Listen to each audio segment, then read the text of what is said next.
name is Natasha Kaplinsky. I'm the moderator of the Brain Forum 2016.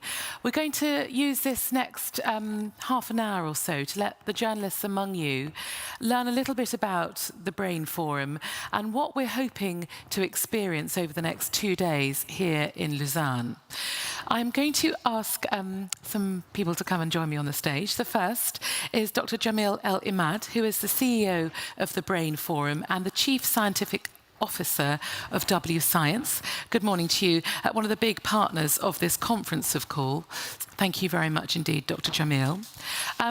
Professor Pierre Magistretti, Professor of Neuroscience in the Brain Mind Institute here at EPFL. Good morning to you, as well as Dean of Biological Environmental Sciences and Engineering at KAUST in Saudi Arabia, and Bruno Valsangiacomo, who sits as the Executive Chairman for both the ITI Group and the Tectus Group, who is also a big partner of this event. Good morning to you, gentlemen. How I plan to run this next session is to ask a couple of questions myself as a bit of a warm-up and then open it to the floor, so hopefully you'll have some questions yourself.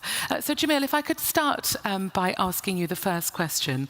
Could you tell us a bit about the Brain Forum and how it's developed since its launch back in 2013? Great, thanks. Well, good morning, everybody, and thank you all for being here. Some of you I've seen here last year, and this is our 3rd year of starting the Brain Forum. The Brain Forum was started by Dr. Walid Jafari, the founder, who is not with us today because of some illness he's recovering from. But we're lucky to have his mother, who's been nominated by himself and the board to chair the Brain Forum this year, and she will be with us delivering the opening remarks. Mrs. Suad Husseini Jafari. So as far as, Natasha, if you want me to tell you a little bit about what we're doing here, the convention center, as you've seen, is being geared up in the last couple of days, and it's looking amazing. Lausanne, and there isn't a better place to host such a fabulous event. We have some interesting stories, and on my side here, Bruno, who will be, he's here on this podium because we have divided the event to 2 parts, one entrepreneurship and one science. We've shrunk the event to 2 days. From last year, we had 3 days. And this is all the feedbacks we received from the attendees, so we're trying to calibrate it in that direction. And then Bruno, on my right, who's on our board of the foundation, and he's a successful entrepreneur. And on my left here, Pierre, who is an amazing scientist with many achievements. And this depicts how that event is bringing entrepreneurship and science, and this is what we're all about. So that's how the event, and there, I think all the material you have gives you a better brief. We have an amazing lineup of speakers, about 1,500 participants from around the world, and they're not all brain scientists, and this is the myth we're trying to sort of break away from. They are businessmen, finance guys, philanthropists, researchers, and curious people who have an interest. And of course, students who we are trying to inspire to be the next generations of Pierre and the many other fine scientists we have. So our strength is in the vision that we embrace our vision and what Walid set out to do in the beginning, to embrace all disciplines. We all are stakeholders in the brain, and we all stand to gain and benefit and contribute in our ways. So we should be open-minded as a community to listen to everybody. What is amazing this year, if you look at the lineup of scientists we have from around the world, we have, I won't name names because I'm bound to forget somebody, and then that's not good. But you look at the list, and there's some incredible people who are devoting their life to brain research.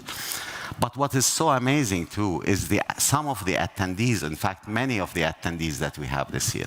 And I want to give you just a couple of examples. We have a lady, an amazing lady, Emily Fossen, who is devoting her life to building centers for excellence for brain recovery. She's chose this cause after a personal tragedy, and she set up a foundation, and we've been connecting with her since last year, and hopefully through that networks that she's received from us and at the Brain Forum, and the people she meets here, she can help her propagate her message. We have another amazing family, and what Emily is doing, she's doing something that could help people immediately.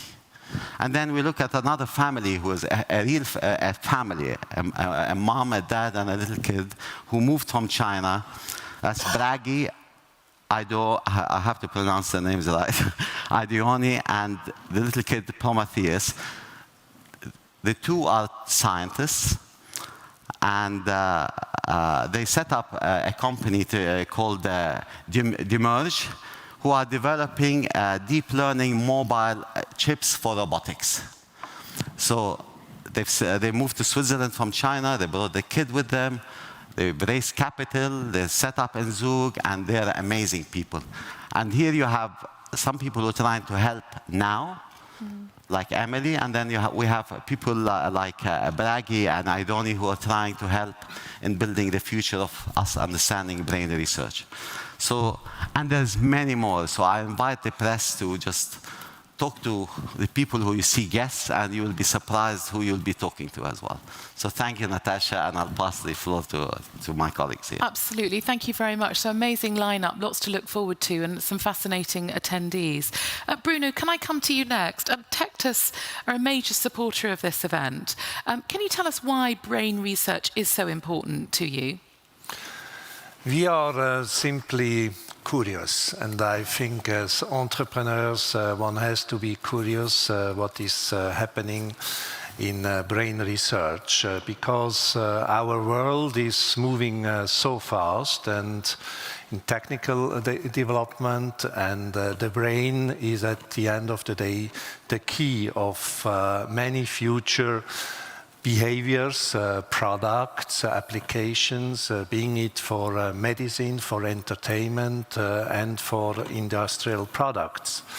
So we have originally taken this initiative to launch the Brain Forum in order to create a platform for all these multiple stakeholders to exchange experience, views, and vision. What I experience as an entrepreneur is that we have too many specialists who are not talking to each other, and we have to talk much more to each other in approaching it in a multidisciplinary way and in a cross-functional manner, also in a multi-industry approach. I experience often that the entrepreneurs and the decision makers in business, they are far away from any research and from what is happening technologically. At the end of the day, we have to decide and take important decisions. And we have really to be involved in this much more. If we are not doing that, we will take the wrong decisions in a world which is moving extremely fast, and it's accelerating.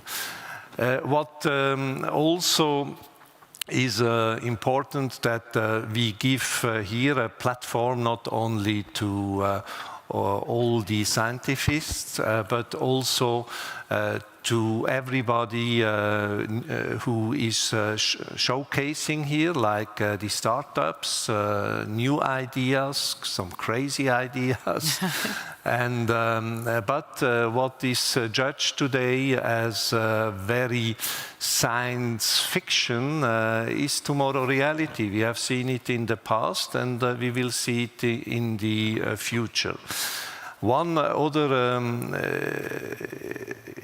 comment I want to make, it is not so that one needs to be in high tech to be interested in brain research. I have experienced as a businessman being in classical businesses like construction engineering or in new businesses like media or virtual reality, that experience in the one or other field is benefiting the one or other sector.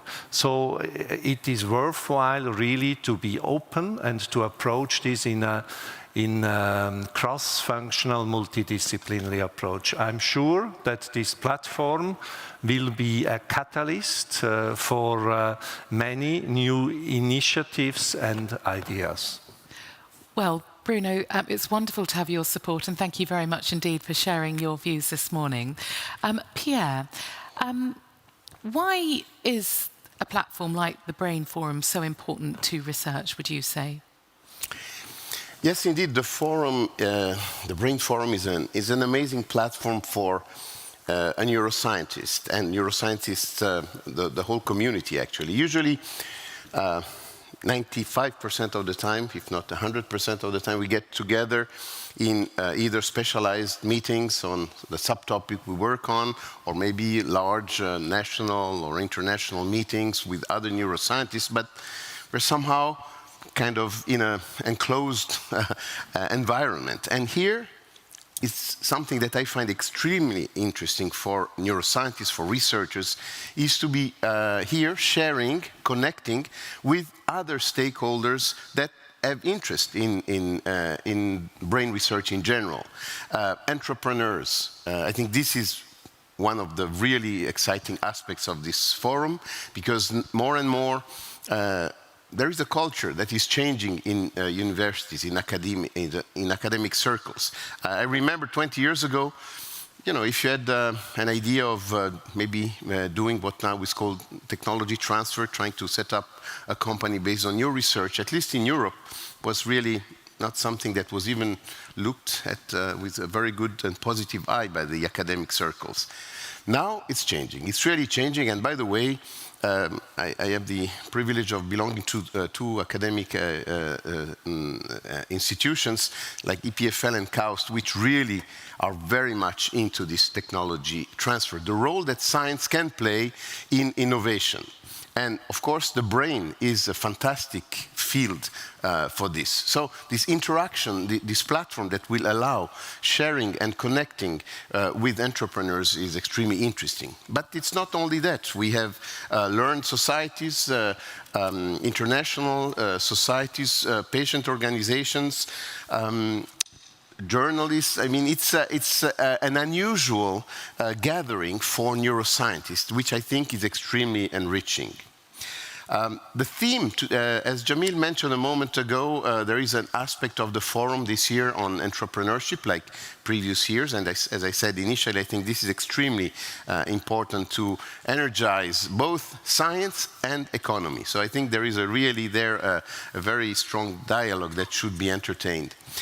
But another theme within the neurosciences is something that has a large impact on society, and this is about mental health. 30% of healthcare costs are due to psychiatric disorders. And there is still a gap that exists between basic neuroscience and clinical psychiatry, and also patient care. And it's a gap that we, as neuroscientists, have to contribute with our colleague psychiatrists to fill. For now, there are some drugs that work, that can improve the life of many people, but still they are not perfect. They have side effects, they are not always efficient. So the key here is to understand much better the biological basis of mental disorders. And that's where it is important that psychiatrists and neuroscientists come together, and this place will be one of them. There are others in this afternoon panel with Professor Giulio Licinio. We will talk about initiatives in the world, and one in particular here in Switzerland, spearheaded by EPFL, where actually there is this will and implementation of getting together neuroscientists and psychiatrists. So in conclusion, this is the unique forum for neuroscientists. It's an unusual venue, but an extremely enriching one. And I've participated to the first two, one in Jeddah, one here. And every time I've come up with really a lot of excitement and, as I said, energized. It's very, very positive, and I really would like to congratulate all the groups that contributed to putting together the Brain Forum, and of course Jamil and Dr. Jufali. So may I ask if there's anybody, any members of the press who have questions for our panel to put their hands up? We've got microphones at the ready waiting for you. Maybe the questions are going to come later. The gentleman just here, perhaps you could tell us who you are, thank you, before you ask your question, and who it's addressed to. Many thanks. Hello, everybody. Sorry for my voice. My name is Olivier Desibois. I'm a science journalist for the local newspaper Le Temps.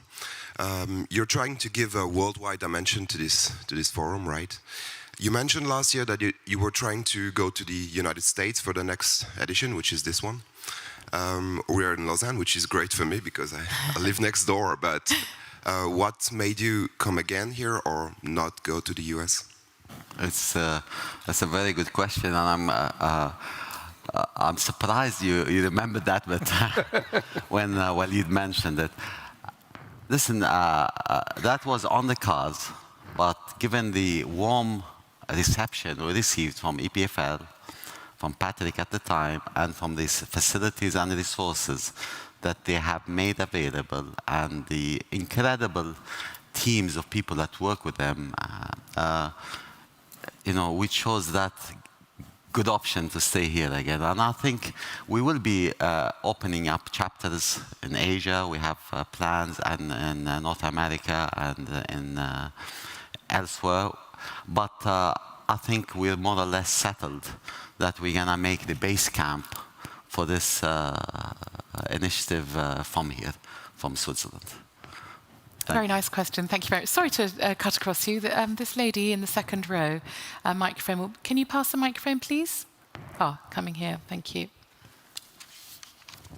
Janine Budding from Medical Facts from the Netherlands. I have a question for Dr. Magistretti. You told that around 30% of all the healthcare costs are due to the treatment of mental disorders. Is that worldwide? Can you specify on this percentage? And maybe you can tell a little bit more about the difference between Europe, Asia, Africa, and Americas.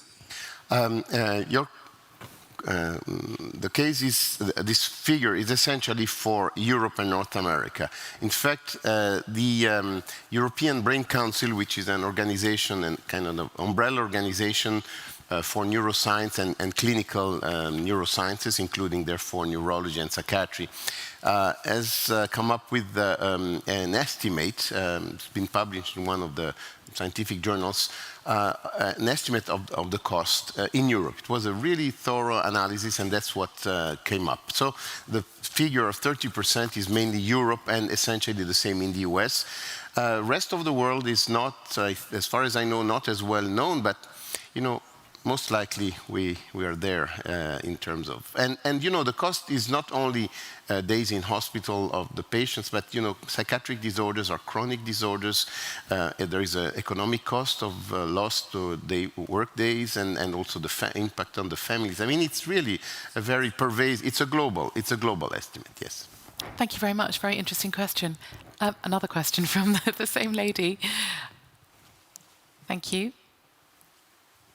What we see in the Netherlands is that the healthcare, the threshold for healthcare for mental disorders is getting higher because of the economic situation in Europe. We tend to spend less on mental health. Can you comment on that? I think it's correct. I don't know the exact numbers, but what is I look it from the basic scientist point of view, of the neuroscientists.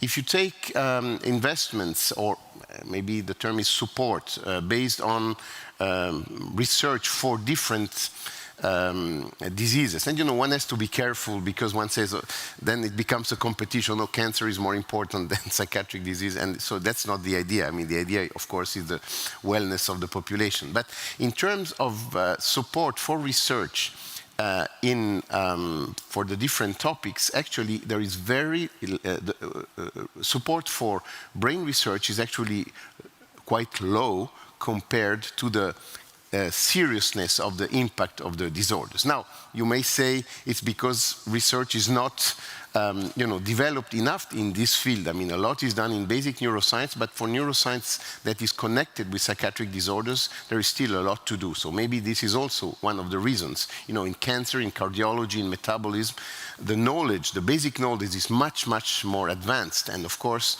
then that will call for more funding. But it is true that the funding for research in psychiatric disorders is quite low. It's one of the lowest. Yeah. Yeah. Okay, thank you very much indeed for that question. I'm aware that we do need to open the doors of the auditorium relatively soon, so just to wrap up this part of the morning, may I just ask each of our panellists how you would consider this conference, this forum, to have been a success at the end? Perhaps you'd like to start, Bruno. Sorry. How would you judge this forum a success at the end? I would say that if we will have good initiatives, good exchanges for everybody, and new cooperations, as I said, multidisciplinary, I will see that as a big success, that everybody is having his takeaway from this forum.